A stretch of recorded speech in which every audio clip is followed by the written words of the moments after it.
So, um, as I said, we're going to go ahead and get started. My name is Teresa Murphy.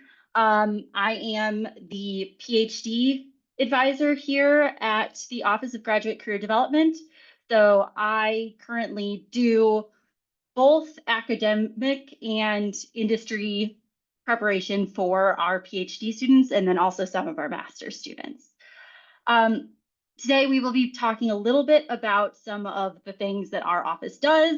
I will give you that overview of the academic job market, and then we will talk a little bit more in depth about some of these career documents that you would need going into academia. So as I said, my name is Teresa Murphy. I am a second year PhD student in the Higher Adult and Lifelong Education program. I have previous experience working in faculty services and with international students. So I've got a breadth of experience across higher education.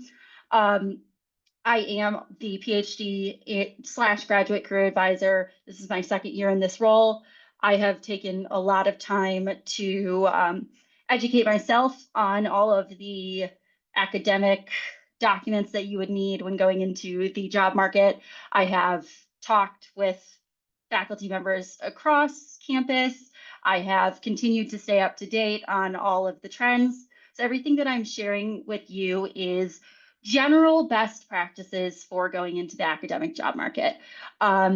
For everything that I share, I do always encourage people to simultaneously build a support network using our services, using your faculty advisor or PI, and then also anyone else in the university or in your life who you think would be able to provide valuable support and feedback.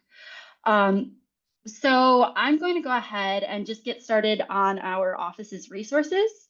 The Office of Graduate Career Development here on MSU's campus is dedicated to master's, PhD, and then other professional students, and really is solely focused on your career development, whether you want to go into industry positions or into academia. We provide career workshops like this one. We provide one-on-one advising appointments, and we will do anything to support your career or professional development journey from, I don't know what I'm doing with my life. Can we just kind of start to talk about it, to some job search strategies, to helping you build or edit these career documents, all the way up to once you get an offer, helping with negotiation and things like that. So I would strongly encourage you to utilize those services. We provide those services to students up until 2 years after graduation. And if you come to us after that, we'll try and find the best resources for you here on campus. We also have resources that we subscribe to, things like Beyond the Professoriate, or the master's version, Beyond Grad School. This is an online platform that has a video library for people who have gone through the whole job search process. They've got tools, they've got small courses for you. Our office is a small office, it only has 3 people. And so some of the Beyond the Professoriate workshops or webinars just have a little bit more information. They have a larger capacity to build out some of these experiences that you might have and responses or resources for that. We have a lot more of our resources listed on the graduate school website. And then we partner very closely with the rest of the career service network on MSU's campus. And they have a lot of really, really helpful resources on that website that, although primarily geared towards undergrads, I still find myself pulling out in pretty much every PhD advising session I have. So let's just go ahead and jump into this idea of the academic job market. Less than a quarter of STEM PhD students end up as tenure track professors. Most people, up until very, very recently, were coming into academia with the express purpose of going into the faculty route, ideally trying to be tenure track professors. We have, in the last few decades, shifted away from tenure track as the ultimate goal for a lot of people, but it still very much is the goal for many people who are entering into their PhD programs. And so, although this last year was the first year that more people are actively pursuing first step jobs outside of academia after their PhDs, this is still a very real goal for a lot of people who come in, and it is not an impossible goal. There are very much steps that you can start to take no matter where you're at on your PhD journey, or even if you're a pre-PhD student intending to come in pretty soon. And it really does start day one. But if you are getting towards the end, you feel like you maybe haven't done enough, that is totally okay. Everybody has their own path. And we just want to make sure that you're here now. You have the opportunity to start to set yourself up for success. So before we go ahead and jump in, can I just get a quick response in the chat of what year is everyone within their PhD experiences?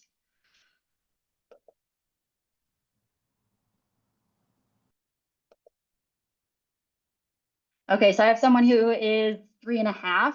That's awesome. I think that's a really good place to be. We've got someone year 1, really trying to get started early. That's awesome. Do we have anyone who is really, really late in their experiences?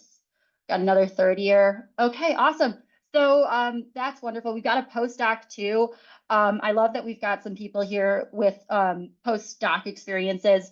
We do here at MSU have a specific postdoc office. And so before we leave today, if you have not already connected with that postdoc office, I would encourage you to stay for a second after. I can make sure I get you that information as well, because as I said, it's really going to be a kind of, instead of specific mentor, a kind of mentorship experience where you find different people who can serve different aspects of the experience for you. So keeping track of what you've done is really important for this experience. If you are here, like some of us are from year 1, I think that you are in a perfect place to be able to start keeping track of what you've done. If you are a year 3.5, 5 postdoc, you probably have experienced this already, where you come in and pretty much from day 1, you are starting to build up your CV or curricula vitae. So that's going to be something that your professors really encourage you to do. That's going to be kind of the starting place for all of the rest of the things that we need to do, and is often the place that people come in to meet with me and feel the most prepared. So I've got a little bit of a timeline here that I have broken down based on the meetings that I have had over the last 2 years, based on trends that I saw when working in a business school and supporting faculty recruiting, and then also with the information that I've seen and researched online. And I want to make sure we've got the asterisks in here of this is a suggested timeline. If you are not exactly on this timeline, you are still totally okay. Everybody experiences different things during their PhD. You may have different focuses. So if you didn't do the stuff on day 1 and you're farther down on your timeline, that is still totally okay. I also want to make sure we're looking at this as, you know, what I intended, a general breakdown of, you know, if you were going to do a 5-ish year PhD, STEM students are very, very strict, typically on the like 5 to 6 year PhDs. Some social sciences, like my program, if you do not get your PhD done in 5 years, that is totally okay. That's very often the norm.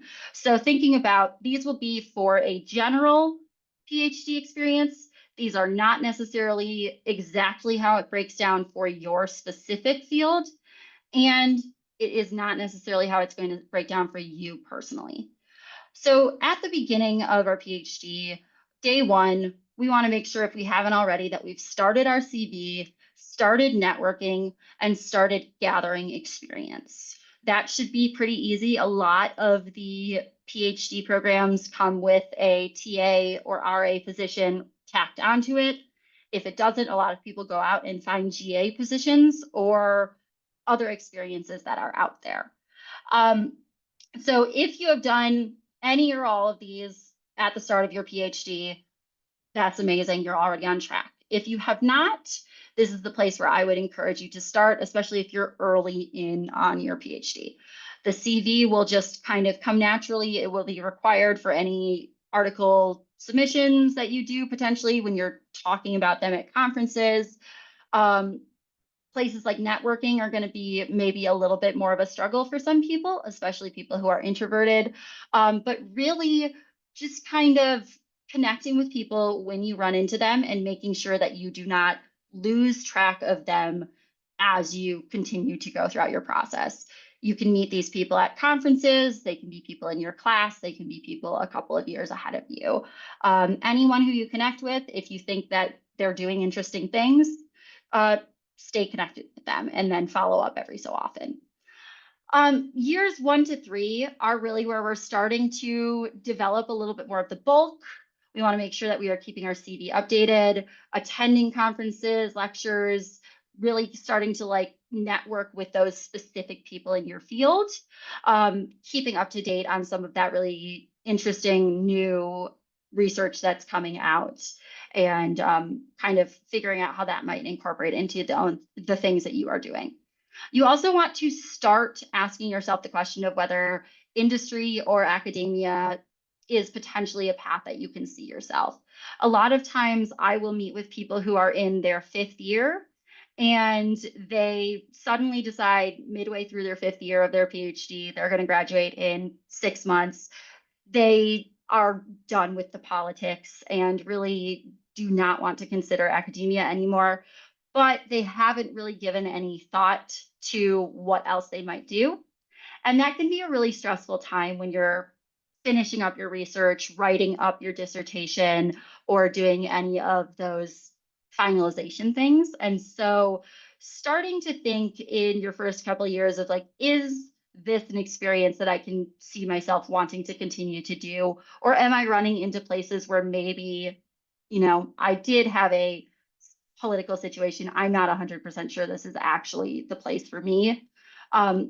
Just starting to explore those options, be open to things, keep your ear on the ground of what people who have done similar things are doing can be really helpful for then feeling like you're prepared in years 4 and 5 if you decide to completely pivot what you want to do. When you're getting to the end of your PhD, you want to, again, continue to keep your CV updated. As you're starting to look for faculty positions, you are going to start to want to make sure some of your stuff is being published if it hasn't been already. Faculty positions will often require some amounts of publication.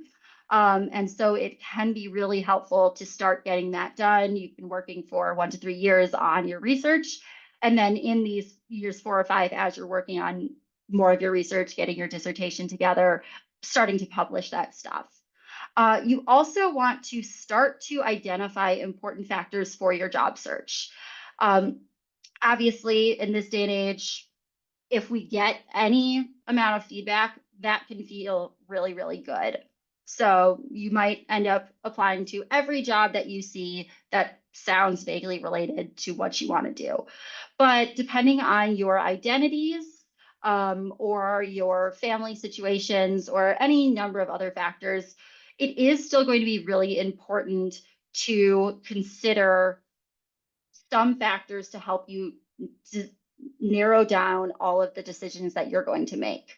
For me personally, working in higher education, I don't think that I would want to go work in Florida because there's a lot of war against higher education happening within that state, from, all the way from K to 16 and beyond. And everywhere they are not necessarily teaching the things that I personally feel like I would want to teach if I was working in higher education. And so I would probably discount that location as a place that I personally could see myself living in and teaching in.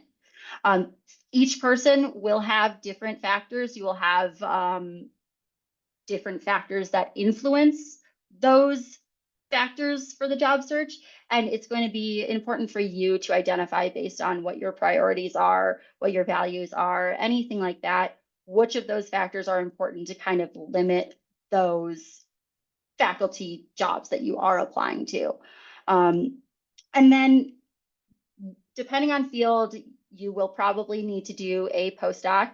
Um, and postdocs really are an opportunity for you to focus primarily on building out that research body that you've been working on. It can be very beneficial, particularly for those fields that are super competitive on publishing.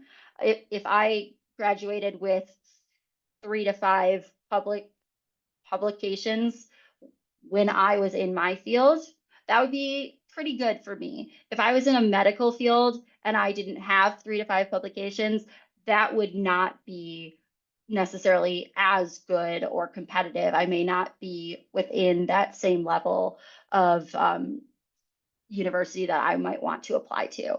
So postdocs are really an opportunity to build up that research body, um, explore some of these ideas on your own while you are still continuing to work on those research skills that you've been building, and really just making sure that you are incorporating that kind of goal of being a faculty into that time that you are here as a postdoc.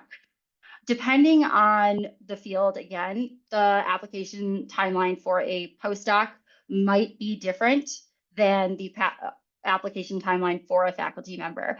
That can be because they hire based on particular needs of the lab. That can also be just kind of based on the funding, or oftentimes postdocs will be created for people to continue on in their lab before they ultimately find their next job. So now I want to move on to the timeline of the application period itself. Um, you are really coming at an opportune time right now, and this workshop was designed to be at this time right now because it gives you plenty of time to start preparing for the application cycle in the fall if you are at that point. So right here, right now, we are doing all of this learning that we would need to do to feel confident in taking the first steps for a fall application. As we move into the next couple of months, the summer, we want to make sure that we are starting on first drafts of our documents. We will go into more depth on those documents towards the end of the presentation. We want to start putting out feelers for our references. If you know who you want to write letters of recommendation for you, it would be a good idea to talk with them now or in the upcoming few months to make sure that when you actually ask them in the fall, it's not a surprise to them. They're not like, oh, actually, I don't think I can speak well of you. And then you're scrambling to find other people. So putting out those feelers, starting to talk to people now is always a really good idea. If it's relevant for your field, it is a good idea to create a personal website where you essentially give descriptions of your research experiences, put your CV there, and then also have the links to your publications. We are moving into a time where CVs incorporate a lot of the links to publications and things like that. But in certain fields, personal websites are still required. When I was supporting faculty members who were hiring for I think it was microeconomics department. Every single person who applied had a personal website. In certain other fields, it will not be quite as important, but it can be a really good way to kind of create a portfolio of all the things that you've done and have that be easily accessible. It also will be a good idea to subscribe to job boards or listservs for faculty jobs in your field. Places like Inside Higher Ed or Higher Ed Jobs have a lot of general resources and will have a lot of those postings come through. But if you are part of professional memberships, there may be particular job boards or listservs that might have options that are just narrowed down to the specific field you're in. So that I would say those are the next steps that I would encourage you to take if you are planning on entering the job market in the fall, for kind of before the fall. When we start to move into the next semester, late August, early September, that's when the jobs start to open. Usually you'll see them start to open just a little bit after the academic school year starts, but it can kind of be as early as a few days before the academic school year starts if the school that is hiring maybe starts a little bit earlier than us. So when those job postings open, you want to make sure you are confirming with your references that they are willing to write you letters of recommendation. And you also want to start getting feedback on any of your drafts for your documents. So that is why I suggest starting the drafts over the summer. You very much can write all these drafts in mid-August, have them ready to go for someone to look at, and then start applying right away. But it is always a good idea for you to get feedback, and it is always a good idea to get more than one person to edit your documents. I suggest for that having your PI or advisor be the first person you go to, because they are very aware of all of the ideas that you've been working on, all of that research that you've been building over the last couple of years. And they can really be the judge of how well you speak to your research. But they are not going to be necessarily the ones who are hiring you. They very likely are not going to be the ones who are hiring you. And you want to make sure that your research is understandable to more than just the people who have been in your specific lab. So I would strongly suggest, once you start building these drafts, you talk to your PI or advisor, you also come into us. We will do edits of your documents, and our lens will be different from your PI's. We will be looking at it from the lens of someone who does not have that background, and we'll be able to point out places where we might have questions, places where you might need to build things up a little bit. Most people who will be hiring you will have similar backgrounds, but you have been in your field and in the niche project for so long by the time you're ending your PhD that you may assume things are common knowledge. You may use a lot of jargon. You may use terminology that is used within your lab, but may not be used once you step out of your lab, even within the same field. So having someone who is not in your lab, and even someone who is not in your field, look at your document, make sure you're hitting all of the important parts, can ensure that you don't miss anything. So in addition to our office, in addition to your PI, it is always encouraged to have multiple people edit your documents.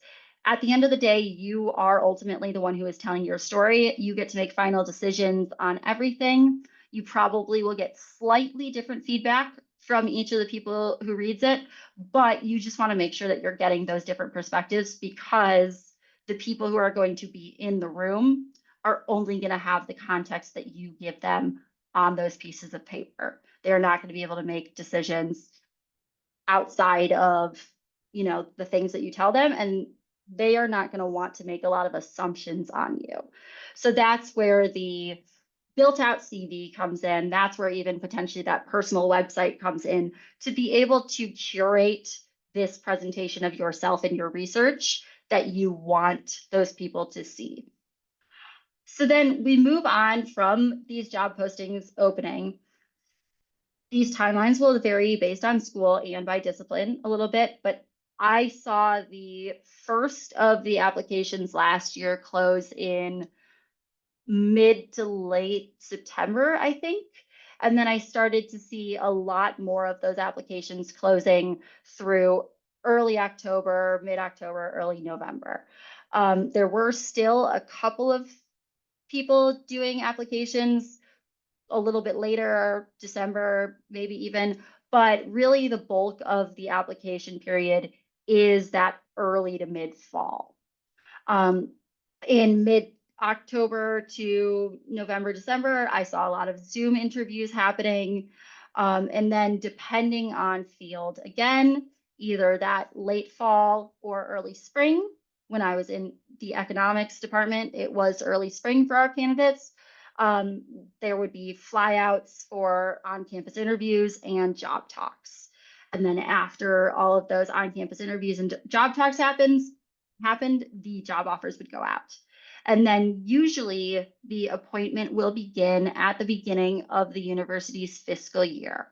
Typically that's in like July, mid-July, but you can often see those appointments begin anytime between the end of the school year. So like some people, if they start early, are starting in May, to at the very latest, like right before school starts. So this is the general overview timeline of how I would approach the right now to the time when you want to get hired, that last year of applications and finishing up your PhD or postdoc. So keeping in mind both those timelines for the full experience of a PhD student into the application cycle in that what we're going to call the 5th year.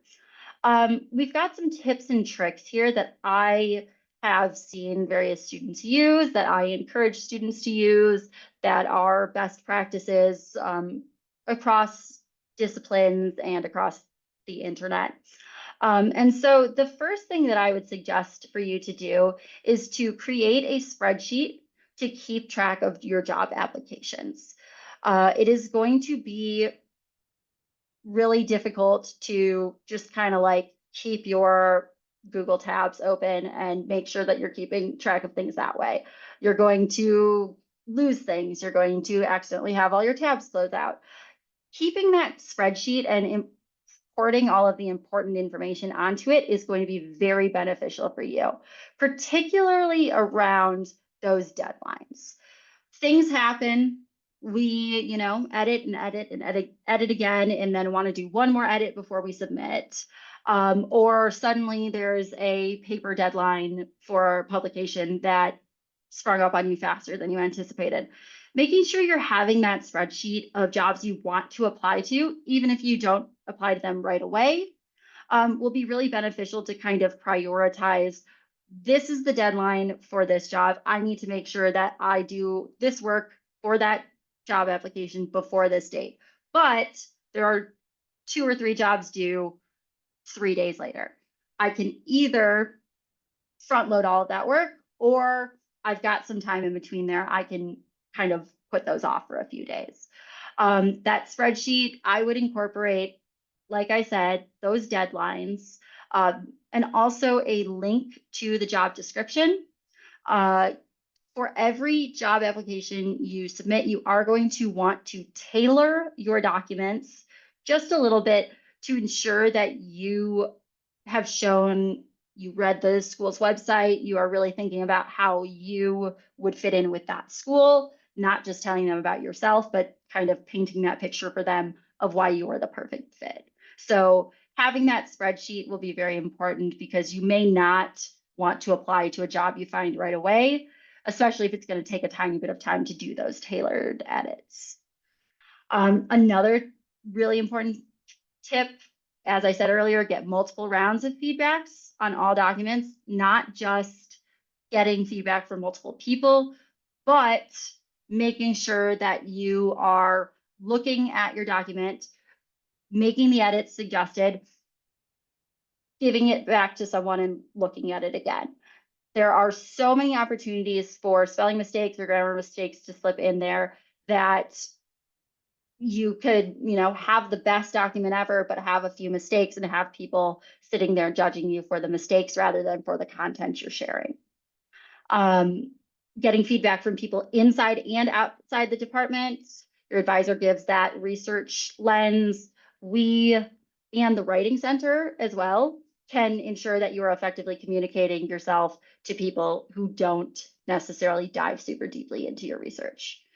A very important thing to consider, both in the PhD as a whole and in this process, do not compare yourself to others. Everybody's going at their own pace. Everybody wants different things. Sometimes the structure of a PhD can just kind of lead to that competition, especially if it's a cohort that's particularly prone to want to go into faculty roles. You may find that you and all the people you're graduating with and people you've ran into at conferences before, all of you are going for the same 3 roles. If that happens, that is a competition for the role, but that does not mean that you are any less than anyone else if they get the jobs and you do not. A lot of time, it ultimately comes down to fit, both personality fit, research agenda fit, anything like that. And it really is going to be detrimental to your mental health if you're spending your time asking yourself why you're not submitting as many applications or moving as fast as other people, because you have your own situations and you have your own factors that you're helping to decide which jobs you're applying to. And because you've done the things you've done, that really is not affected by the things that other people have done. The very, very most important thing, the thing that I spend the most time with people on as we're going through and making sure we're trying to tailor these documents and get them right, do not lose sight of the university or department's mission. That is going to be the key factor to focusing your career documents, showing that you've thought about how you fit in for this specific role at this specific college in this specific department. You're going to be probably applying for a number of different jobs that have very similar job titles. They're going to be at different schools, but they are essentially the same role.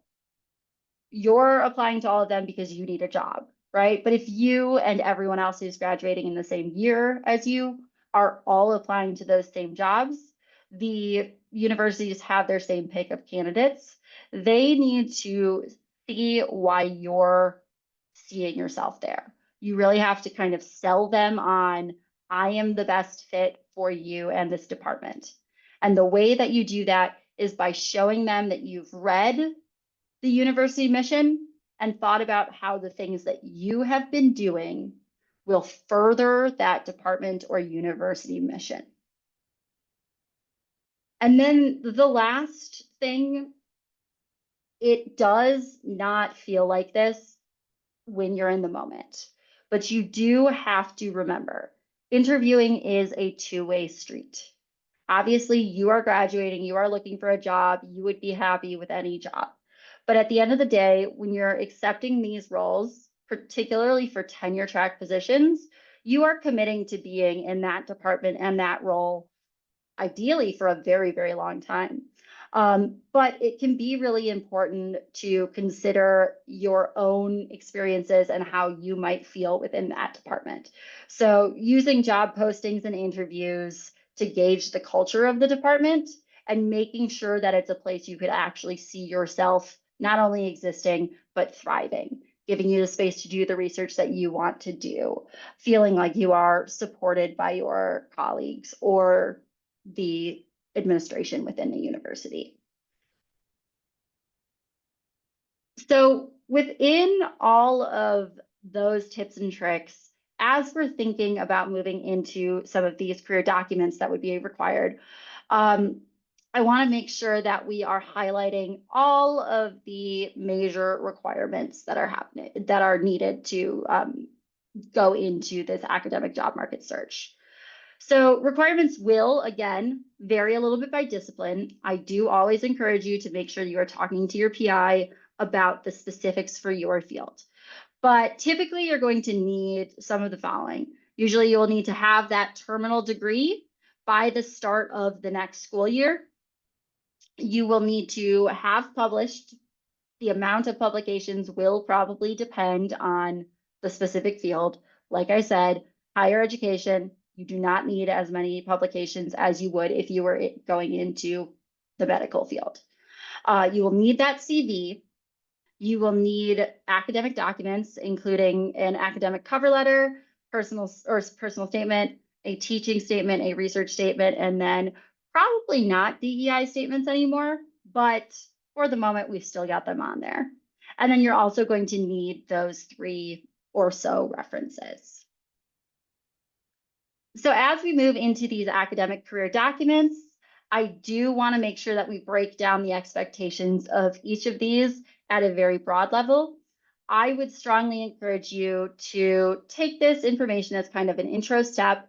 And then when you do start drafting these, work with your advisor, make appointments with us, and we can go through and support you a little bit more specifically. Again, I'm using general guidelines. For some fields, there may be exceptions, either a little bit higher amounts of pages that are allowed, fewer pages that are allowed. You do want to make sure that you are talking to someone field specific so they can give you the specific expectations for that field. So you will need somewhere between 2 and 5 career documents. You will always need the CV. You will pretty much always need the academic cover letter or some form of it, some kind of statement of purpose or personal statement. And then you will very likely need some combination of the other statements. It is important to always read what the job posting is asking for and make sure you submit those documents. If you do not submit those documents, they will not necessarily consider you as a candidate because they will have lots of other qualified candidates. So we need the CV, we need the academic cover letter. You will probably need teaching and research statements for most applications, and then probably not a DEI statement, but I've still included information on it. My words of wisdom for all documents, make sure it is short and sweet. Your goal is not to get the job with this document. Your goal is to get the interview. You are not going to be able to adequately sum up the entire 5+ years of work. Even in that CV, we're only putting in, the bare minimum amount that we can to make sure that we include all the things we've done, explain a little bit, but you're not putting every single paper you've published in the last 5 years onto that CV. You're only putting that citation. So we want to use all these documents to pique their interest, show a comprehensive overview of yourself, but make sure we're really still leaving it at that kind of overview stage. We're not going to be able to talk about the specific thing that you did for a specific student in a specific class on April 15th, right? We're thinking about broad overarching goals and approaches. Our goal is to aim for 1 to 2 pages for pretty much every document we have besides the CV. For certain fields, things like the academic cover letter can be up to 3 pages, but we still really are just giving a comprehensive overview of what we've done. So 2 pages is kind of the sweet spot for all of these documents. For a CV, you do not have the page limit, and you will ultimately decide on how long that is based on the things that you've done. The other thing that I encourage you to do is do your research. You want to make sure that you align how you're presenting your work with the things that are important to the university department specific role. The things that you have done haven't changed, but you can present them in different ways that are going to be effective to addressing the specific needs that are put forth in the job application. So this is what we call tailoring. If I wanted to do a primarily teaching professor role, I would present a lot of the things that I've done differently than if I wanted to do a faculty that was tenure track, really focused on research. I've still done all of the same things, but I want to make sure that I'm focusing more on the research that I've done for the tenure track position. And if I want to do a teaching position, I would need to focus more on any of the teaching or individual one-on-one student support. So the CV, that is our most important document. everyone probably has some version of this at this point in their PhD career. If you do not, we do help with building CVs as well, and I would encourage you to make an appointment. The purpose of a CV is to present yourself as a scholar or a scholar practitioner. There is no minimum or maximum length. Depending on how many publications you have, a fifth year CV is often between 3 and 6 pages. This is built off of, trends that I've seen over the last 2 years. Typically, they're about 5 pages for a fifth year student. If you have lots and lots of publications, I've seen people who are PhD students in their 4th year who have 12-page CVs. It really just kind of depends on what you've done and where you want to focus your presentation. A longer CV does not necessarily make a better CV. A shorter CV does not necessarily make a worse CV. You just want to make sure that you have presented all of the information that is necessary on that document. Typically, at bare minimum, I encourage people to incorporate your education, your experience, which is sometimes just research experience. Sometimes people split it up into research and teaching experience. You will have any publications, and then you will have any presentations. There are a lot of other opportunities that you have to incorporate other things on there, things like awards. But as long as you've got your education, your experiences, your publications, and your presentations, you have met the bare minimum requirements of a CV. So within this CV, there are also other opportunities to incorporate grants and fellowships, awards, volunteering or service, any technical skills, professional memberships. You've got a lot of space here to work with because there is no page limit. But typically, people will choose which one of these extras to put on based on what they have done and what they are trying to do. These often end up as your kind of service summary. I would always suggest starting with your education and then moving into your experience. As I said, some people split it up into research and teaching experience. Some people who had work experience before will have professional experience as an additional category. And then we've got our publications and presentations. One of the main issues that I see when looking at PhD CVs is that they use very, very technical language. They get very, very niche into things. And that is going to be very important to get niche, to get technical in any of the things that you are doing. You want to explain your research. You want to make sure people understand what you're doing. But sometimes you will find that you can't really explain what you did day to day super effectively with the high level concepts of the research projects you've been doing.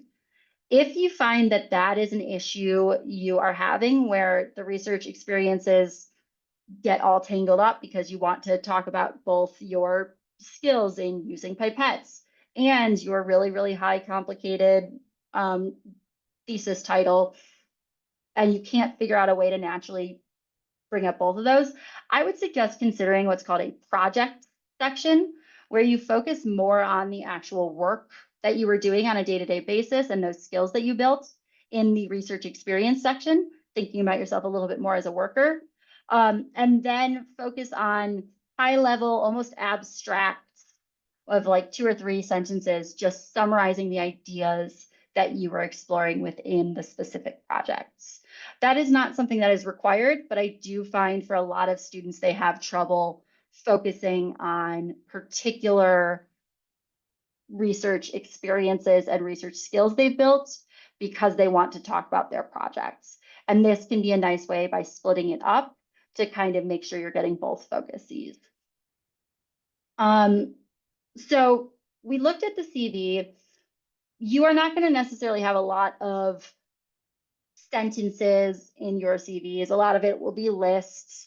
You may choose to incorporate bullet points like you would for a resume. It is not required. But both in the CV and any other academic job market documents we're going to talk about, you want to make sure that you are using this narrative first person voice. You're not being passive in any of this. You are saying, this is what I did. Particularly when we're looking at the academic job letter, the academic cover letter, we are going to want to refer to specific examples. Again, this is not necessarily, I said this thing to this student on this particular Tuesday, but it is, I had a conversation with a student once about this. It is not conceptually, this is how I would deal with something. You are actually pulling from a real experience to address how you have built some of those responses. And so using your CV as a kind of starting place for all the rest of the job market documents is going to be very beneficial for you so that you can refer back to, oh yeah, I had an experience in this research assistantship that I could talk about in an academic cover letter. Keeping it brief, very important. As we said, we want to have it for most things be maximum 2 pages unless otherwise told by someone in your field. And although it seems like DEI statements are moving out, we still do want to incorporate any diversity, equity, and inclusion that we incorporate into our own practice into all of these documents, whether or not the application itself requires a separate DEI statement. So I've talked a little bit about these academic cover letters already. The purpose of the academic cover letter is to give an overview to your research, teaching, and service. You also are going to want to address a little bit of the philosophies that you have around these. You want to address some experiences that you've had in the past that have built up your research, teaching, and service philosophy. And you really want to think about how that stuff that you've done in the past is preparing you to do the things you want to do in the future at that particular university. So this is really going to be where we bring in that tailoring. Your teaching philosophy may be the same across every place that you're in, but the way that it manifests, depending on the structure of the department, whether I would be put in my own higher education department, an educational administration department, or an education department as a whole, that might affect how I would plan to do my research and kind of what I would plan to focus on. So making sure you are giving that overview of yourself and also connecting it into how you would be a faculty member at this particular place in this particular department. These academic cover letters are 1 to 2 pages. As I said, some fields, they are 3, or they might end up being 3 pages if the job application indicates that research and teaching statements are not required. If they do not state page length and you do not have a 3-page academic cover letter as an expectation in your field, particularly fields I think like math have a 3-page expectation. If it's not something like that, stick with the 2 pages. It is always better to stick within the accepted typical page limit than to push those boundaries, because at the end of the day, the PhD is really just an apprenticeship into the field. And it is better to stick with those conventions than try and push it and show that you are not aware of the specific rules within the field. For an academic cover letter, I have linked here the resource that I pulled this from. This is also on our graduate school website, but this is a really good breakdown of how this academic cover letter should look. We want to make sure we are starting with an opening statement, kind of describing and introducing ourselves. We want to focus on the scientific achievements that we've had in the past. We want to talk a little bit about how we see our research moving in the future, including how it fits in with the specific university. We want to spend a tiny bit of time towards the end on teaching approaches and philosophies and any of that service that you've done in the past that would prepare you to do service in the faculty role. And then have a little bit of a conclusion of, because of all the things I've already said, here is why I would be a good fit working with this particular department. I know that you all focus on this, I think I would bring a really good perspective to the other research that's already been here, any of that kind of wrap up stuff, and then sign it off. It is not super complicated, but it can feel a little bit weird to, talk about yourself and your accomplishments this much. You do want to make sure that you are presenting yourself well and not shying away from any of those achievements that you have had. Those are going to be the things that really show the university and the faculty members in the hiring committee that other people trust your research abilities. And that is the main thing that they need to know in order to consider you as a viable candidate. So as you go through, build your own academic cover letter, I would strongly suggest checking out this resource and kind of looking a little bit more into the descriptions around each of these paragraphs and what would be expected in them. Within the overarching academic cover letter, we talk a little bit about our research, we talk a little bit about our teaching and service, and then we kind of summarize everything up. The academic cover letter is essentially an abstract to our teaching and research statements. The teaching statement gets more in depth into your teaching philosophies, practices, past experiences, and future plans, and it should be 1 to 2 pages. So pretty much all the things that you say in these 1 to 2 pages of your teaching statement get boiled down into one paragraph in the academic cover letter. The teaching statement can answer any of these questions, and I will share these slides afterwards if people are interested, so you can follow through on this specific resource.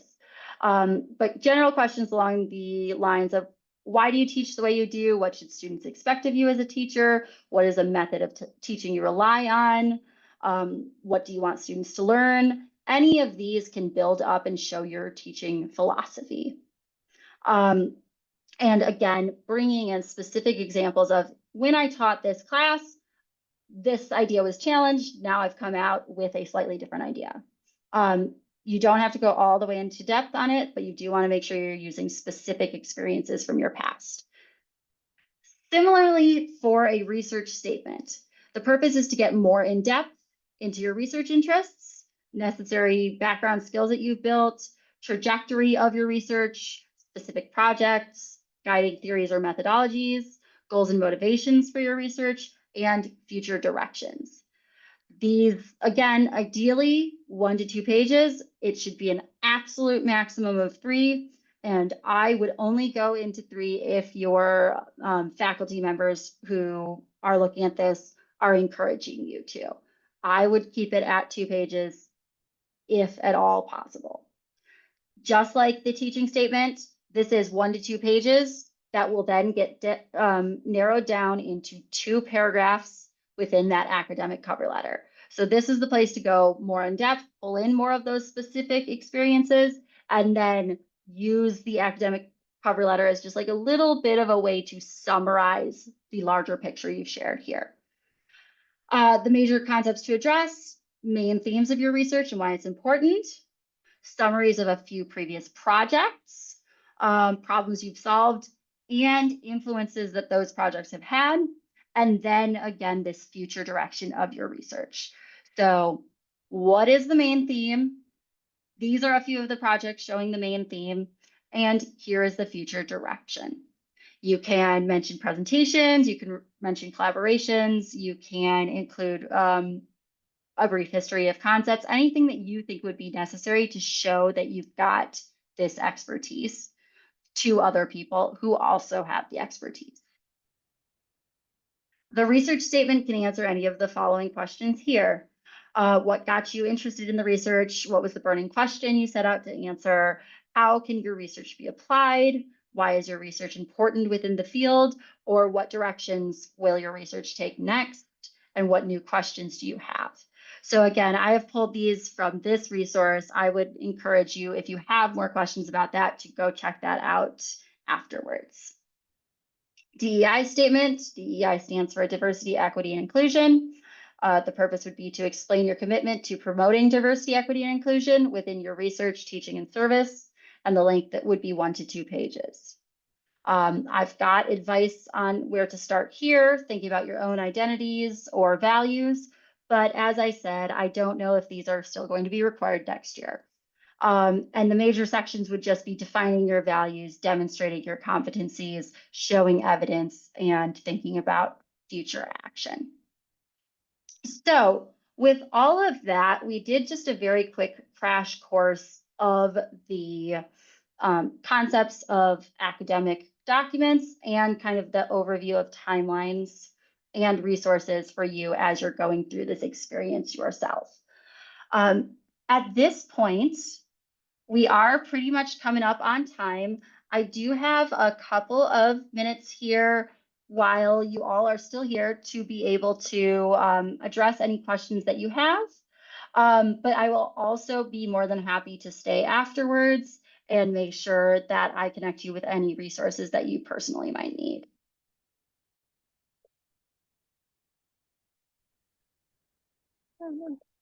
Hello. Hi, this is really helpful. Thank you. I was just wondering for utilizing like the graduate career development office to be able to review Yes. documents.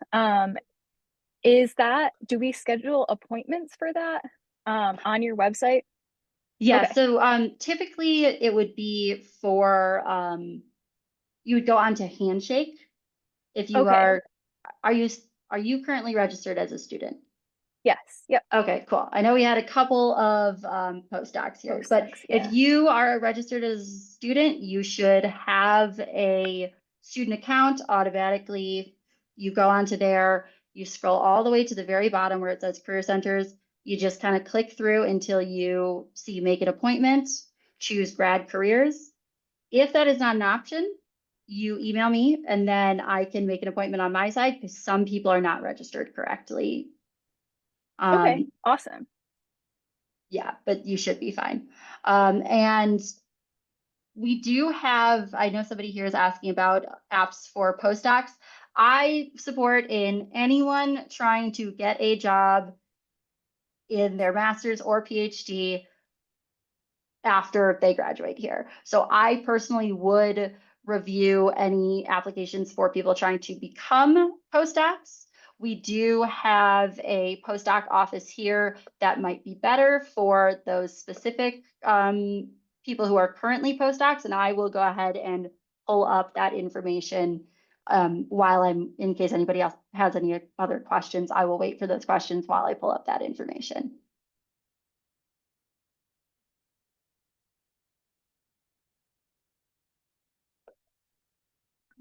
I have one other question, unless other people want to jump Absolutely. in. But are there what are your most recommended centralized resources for looking for academic jobs?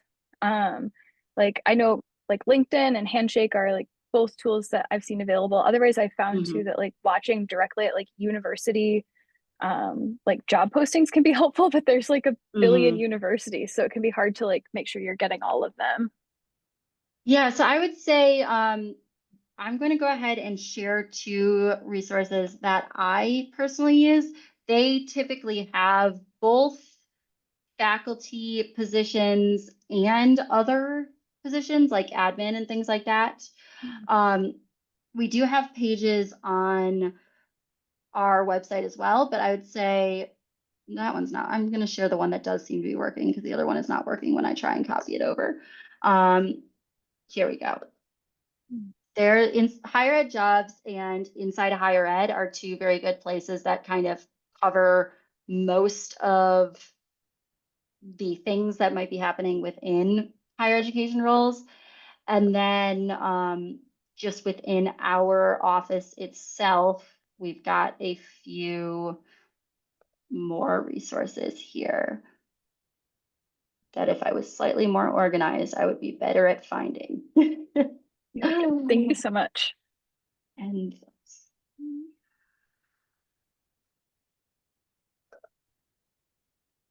your support.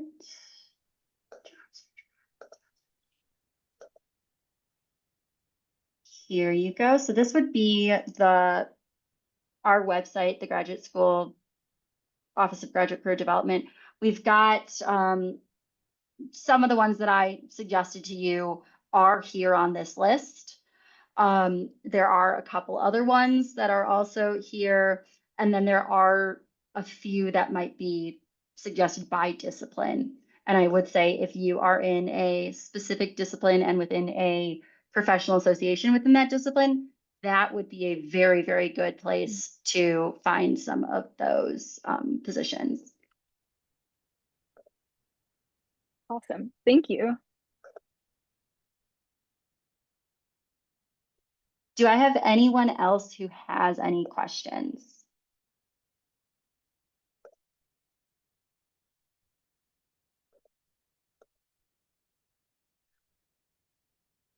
Okay, so I will after this try and make sure that this presentation gets onto our website as quickly as possible. I will also try and send out any of these slides to people who were here today, so you can have some of the links.